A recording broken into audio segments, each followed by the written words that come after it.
Hey guys, welcome to the channel if you're new, welcome back if you're a subscriber. Special thanks to all of my patrons. My name's Neil, and it's time for the next episode of The Haunting of Hill House.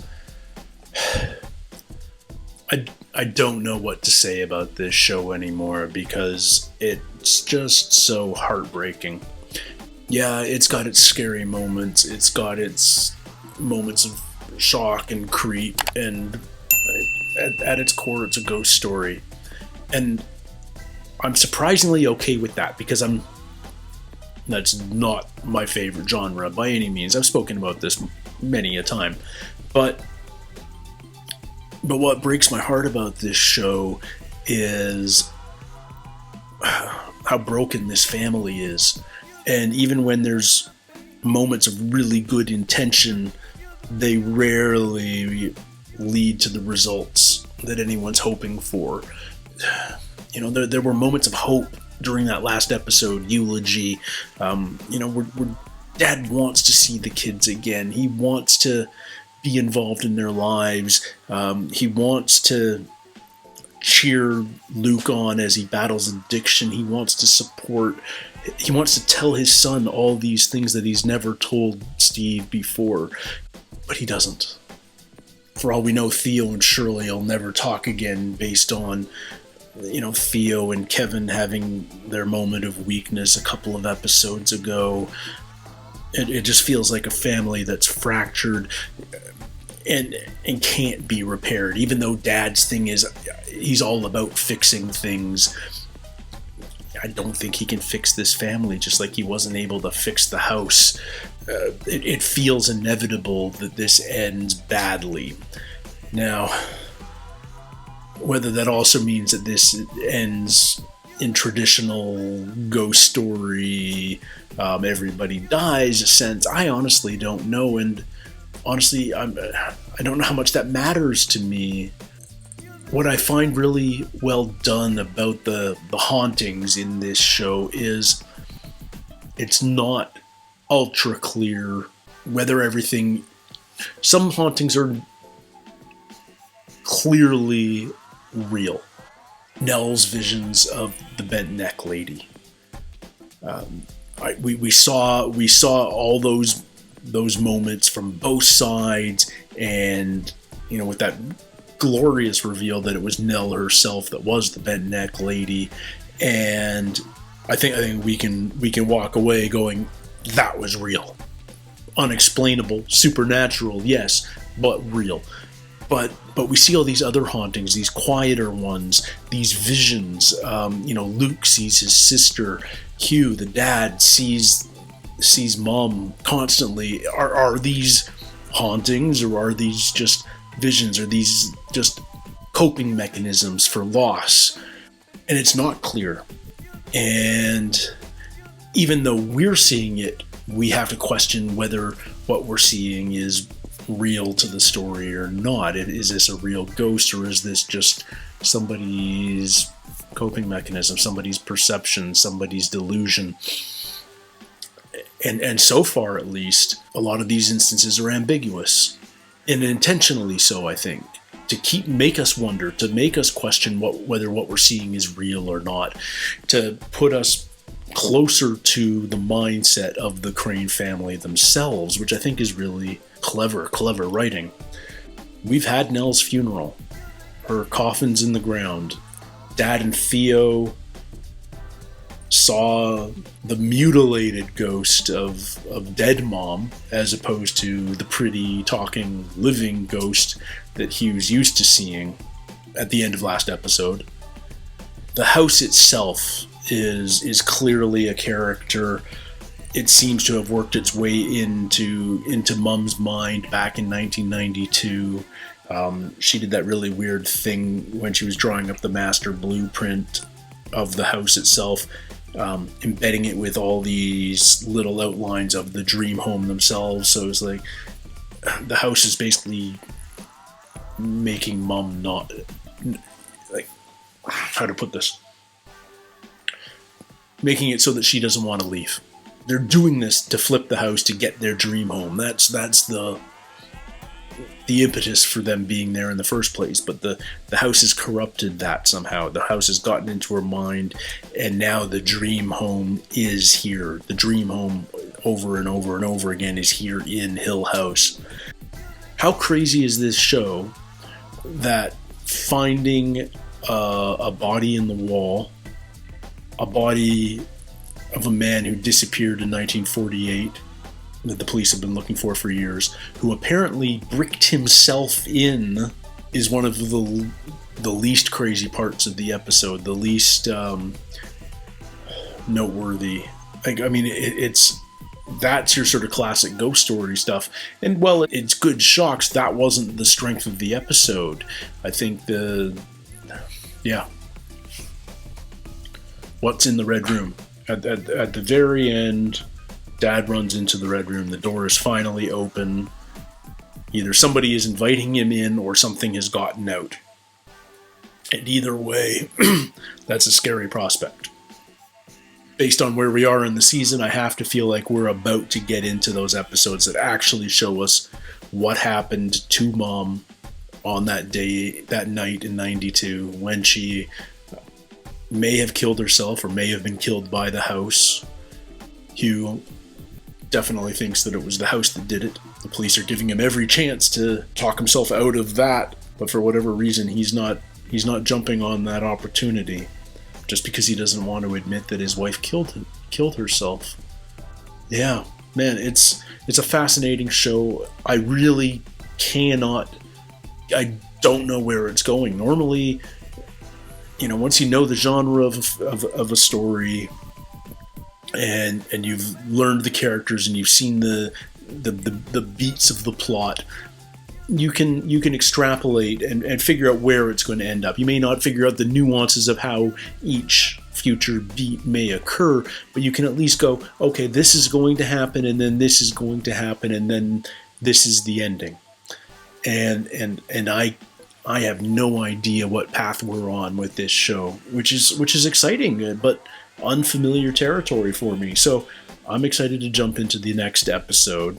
This is episode 8 of The Haunting of Hill House, and it's called Witness Marks. I know I talk about this opening sequence constantly, but it reminds me so much of both Westworld and the Weeping Angels from Doctor Who, and I think it's freaky as F. I've been trying for 2 years and 4 months. I have the app monitoring ovulation, all factors. Over 35, the situation becomes more difficult. Very often it's manageable for the man. Is that... That sounds fair. All right, so Stephen, when that can Nell? we schedule your tests? Which test? A blood Come panel, on, Stephen. chromosomal diagnosis, a sample of your semen. Is that Theo or no? Gunny. What is he seeing? Or is it Mom? He hasn't used the credit card yet. They're going to send me an alert when he does. Suicides can cluster in families, especially twins. He may not be planning to come home. Where would he go? He could be anywhere. The house. We're really not going to tell them what we saw.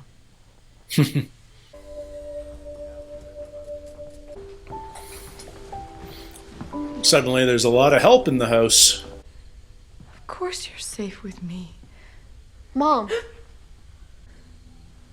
No one's there. Where are the twins? Downstairs. Looks like we're back to a Steve episode. Interesting. Drive around and hope we spot him in a city of 700,000. I'm not looking for him. I'm looking for a beat-up green Jeep with not one, but 2 Annie DeFranco bumper stickers, and I'm looking for it where I know he used to score. Your mom and I were married 15 years. She used to say she was the kite and I was the line. Without me, she'd become untethered and she would float away. We fought with love. She taught me that. Fight with love. You're on the same team, even you're in the middle of a fight. You're forgiven. There's no fear, there's no danger, you're safe. I hope, really, you get to experience that sometime. Dad's spitting some wisdom here. We loved each other hard. Steve needed a lot more of this growing up, I'm guessing, though. Beginning. Come on, Mom, candy. Are you, it's Halloween. I totally didn't even think that this is Halloween. I love you. You guys have fun. Well, Shirley's made up her mind. Does it have black mold on it too? I'm just gonna ignore the trick-or-treaters. Sorry, no candy here. What? Uh-oh. You know, and one day when you have children, you'll understand that. I'm never having children. That's a shame. Is that what drove them apart? Here we go. I saw the police reports. Someone grabbed her pretty hard. Okay, Steve. And a contusion on the back of her head from being shoved into a wall. Unmedicated, untreated, and abandoned. You have no idea. You threw us in a what car, you left her there alone, and she threw herself off the goddamn staircase, and that was your best? Yeah, all right. So she wasn't dead when they left? Ah. I thought she had already died at that point when he got the kids out. So she didn't die until later, or are the police reports wrong? Is there black mold on this thing too? There's black mold all over now. Just paint over it. And it's popping up on the dream home now too. It's not normal black mold. It's like psychic black mold.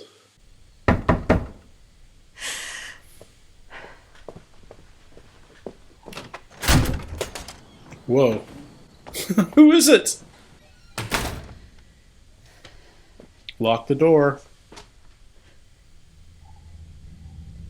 Do we finally get to learn about this guy?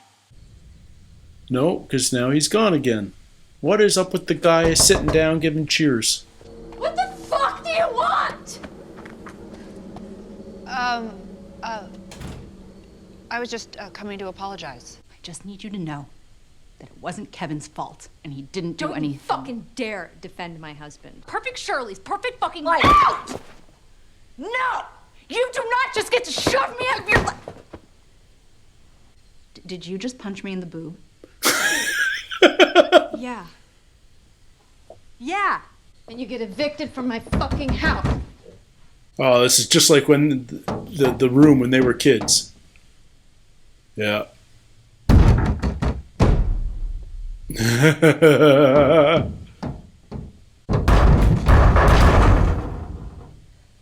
This isn't kids having a Halloween prank.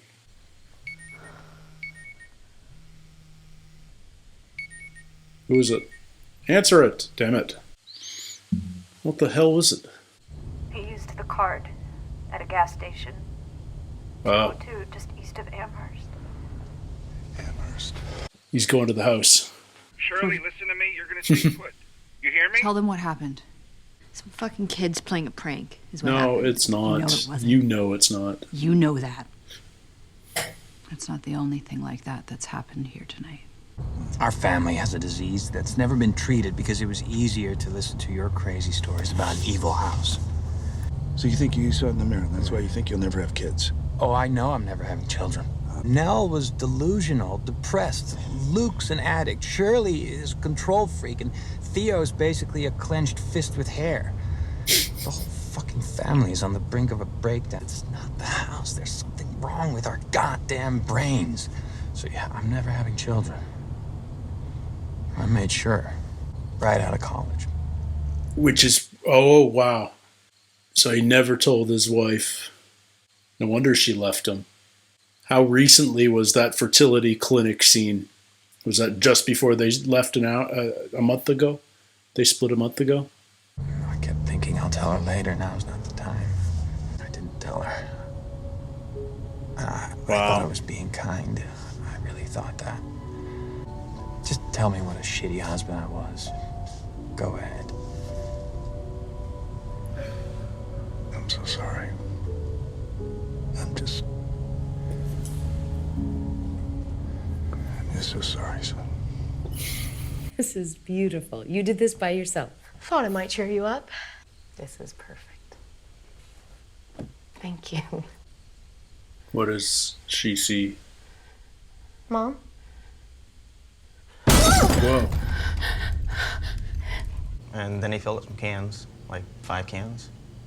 Is he gonna burn down the house? He's gonna burn down the house. It's not about suicide. Interesting. And if he tries to burn it, it will defend itself. You really didn't hear a word I said. Yeah, I did. Now you're gonna listen to me. Because he's driving now. Our family is like an unfinished meal to that house. I know you saw a ghost. Yeah. Yeah, chapter 19. You don't understand what you wrote. The man repairing the clock. What about him? I didn't. Do you know what witness marks are? Witness marks tell the story of the piece, if you know how to read them. What are you trying to say? No one touched that clock. There was no man there, and certainly not one in old overalls with a handlebar mustache. That man wasn't there. You see the marks, but you don't know how to read them. No, he wants I to ignore never them. built you kids a treehouse. What? There was no treehouse. Really? That's why they always shrugged off the, why don't you go find him in his treehouse? Because there wasn't, oh man. Of course they're Going going. there, like Nell went there. Like going to kill himself? I don't know. So Stevens had visions a bunch. He just never realized it. And if he ever doubted it, he ignored it. I touched Nell's body the night before. Yeah. What the fuck is wrong with you? I'm trying to tell you. I don't need to hear your excuses. I'm not making excuses. I bullshit. saw. Holy crap. Are you okay? That was her! That was her! You fucking believe that? I had to know, and I touched her, and I felt nothing. I was just this dark, empty black hole, and nothing worked. I couldn't feel anything. Shirley, after I touched her skin, I couldn't feel anything. And then we're in the basement and the lights go out. And I'm just floating in this ocean of nothing. Just darkness and numbness and alone. And I wondered if that's what she felt and that's what Mom feels. And it's just numb and nothing and alone. What if that's what it is for all of us when the time comes? Wow. And then the lights came on, and there he was. He was a light in the darkness. He was a life preserver in the ocean. I reached for him because I had to feel something. God, I'm so glad I did it, though. Because it worked. Oh, God, it worked. I felt shame, and I felt grief, and I felt scared. That thorough fucking shame was so much better than that horrible empty nothing. I can't. Shirley, please. You better give her a frickin' hug. You better give her a frickin' hug.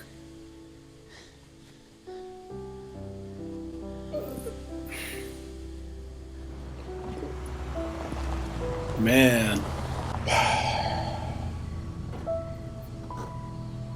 There is so much, like, I love this cast, and I can see why they're so attracted to this show, and it has nothing to do with the ghost story and everything to do with these amazing scenes, these incredible monologues, these, like, there's so much to sink your teeth into as an actor here, and that is not typical for horror at all.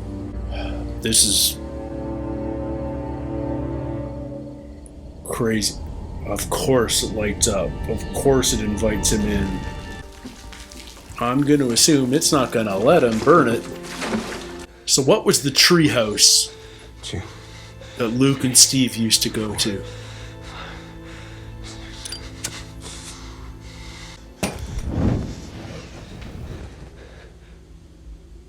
And that's it. It goes out. Just like that. Uh-oh. No. This is absolutely what happened to Nell. Oh, shit. Oh.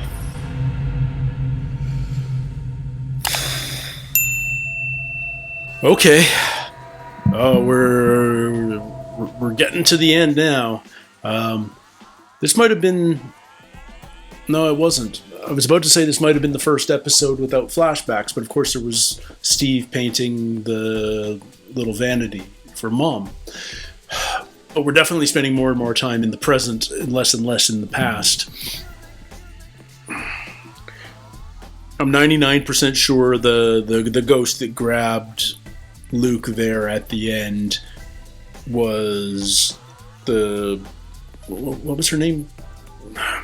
The crazy Mrs. Hill that had the little flapper portrait in the vanity. Like there's so many deaths associated with this house. It feels like the entire old Hill family haunts this house, and they've certainly got the ghost of Mom working with them now too, because it was the ghost of Mom that led Nell to her death, along with the little Abigail was her name. Yeah.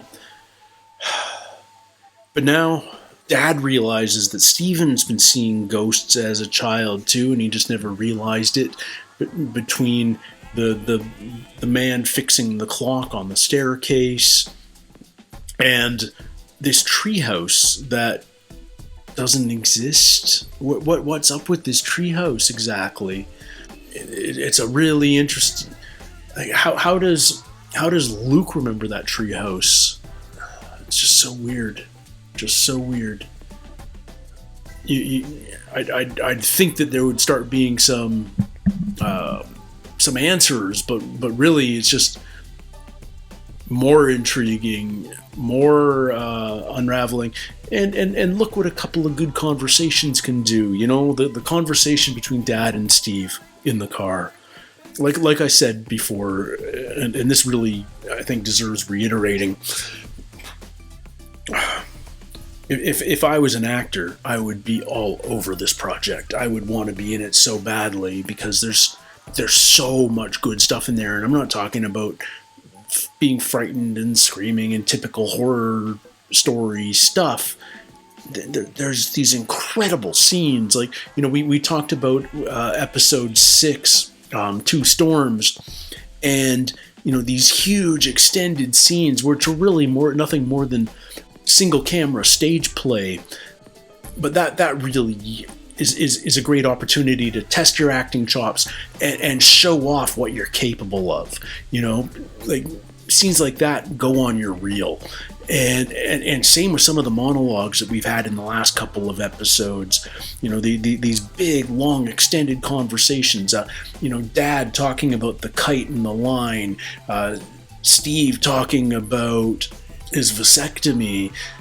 Theo's amazing monologue there, kneeling in the grass after they were startled off the side of the road, about the feeling of nothing. We've wondered since she touched Nell in the morgue what happened, what she saw, and the fact that she saw nothing, felt nothing, like she literally felt like in this void, this empty void. Like, such powerful, really meaty stuff as a performer. You know, that's what you crave as an actor, and most television actors, because of the pacing of the show and the nature of so much television, don't necessarily get these great performance moments. So much of it is pacing and execution. And while in movies you often have the time to spend all day on a single scene, you have time to rehearse over and over and over again, and explore the character in greater depth and explore the scene in greater depth. Television is very much a medium, when you're in production, of good enough. You know, you strive for 100%, but if you get 85 or 90, no one flubbed their lines, everyone hit their marks, you got it, you're moving on, because you've got 4 or 5 scenes a day to go through to shoot. You've got a schedule to maintain that can't change because you've got delivery dates, etc.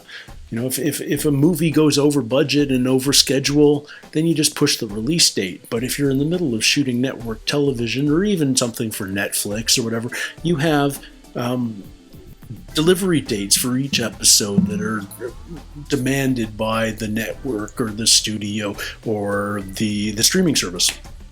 So you're on a tight schedule. And so good enough is the mantra. And that's why I'm in much more awe of really amazing television versus a really amazing movie, because that movie had all the time in the world to get made. You know, that script might have been in development for years. You know, like I said, if they needed more time to shoot it, the studio believed in it, then they got more time, they got more money. But television, it's on a schedule, and if you're making consistently excellent television every 8 days, that's a real achievement and a real testament to everybody involved in that project.